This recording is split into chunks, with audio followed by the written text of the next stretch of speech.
সম্প্রতি সময় শোনা যাচ্ছে যে সাউথ ইন্ডিয়ান চলচ্চিত্রের তারকা প্রভাস আগামী মাস অর্থাৎ অক্টোবর মাস জুড়ে তার দর্শকদেরকে একের পর এক সারপ্রাইজ দিয়েই যাবেন।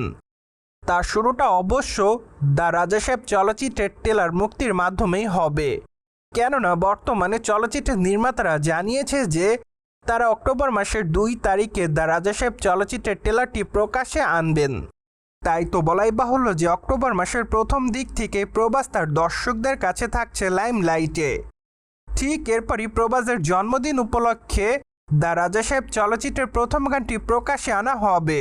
যাই হোক, এখানেই কিন্তু শেষ নয়, কেননা প্রভাসের জন্মদিন উপলক্ষে আরেকটি সারপ্রাইজ থাকবে সকল দর্শকদের।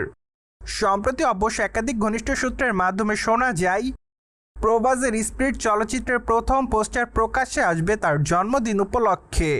যাই হোক, প্রভাসের আসন্ন চলচ্চিত্র স্পিরিট দেখার জন্য অবশ্য বর্তমানে তার দর্শকরা রয়েছে অপেক্ষাতে।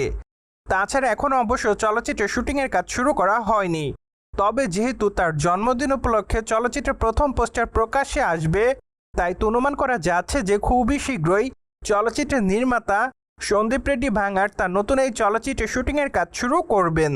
যাই হোক, এখানেই কিন্তু প্রভাসের সারপ্রাইজ থেমে নেই, কেননা অক্টোবর মাসের 30 তারিখে বাহুবলী দ্য এপিক চলচ্চিত্রটি আসবে প্রকাশ্যে।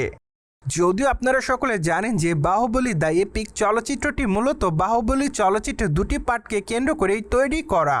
তার সাথে অবশ্য চলচ্চিত্রের পর্দায় নতুন কয়েকটি সিকুয়েলও যোগ করা হবে।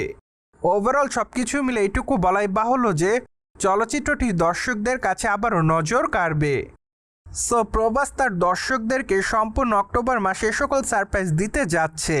অন্যদিকে আপনারা সকলে জানেন যে বর্তমানে সাউথ ইন্ডিয়ান চলচ্চিত্রের তারকা প্রভাস তার আসন্ন চলচ্চিত্র দ্য রাজা সাহেবের শুটিংয়ের কাজ নিয়ে রয়েছে ব্যস্ততার মধ্যে, কেননা এখনও চলচ্চিত্রের গানের শুটিংয়ের কাজ রয়েছে বাকি।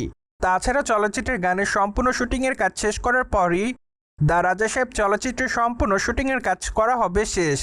অপরদিকে আপনারা সকলে জানেন যে দ্য রাজা সাহেব চলচ্চিত্রটি মুক্তি পাবে 2026-এর জানুয়ারি মাসের 9 তারিখে।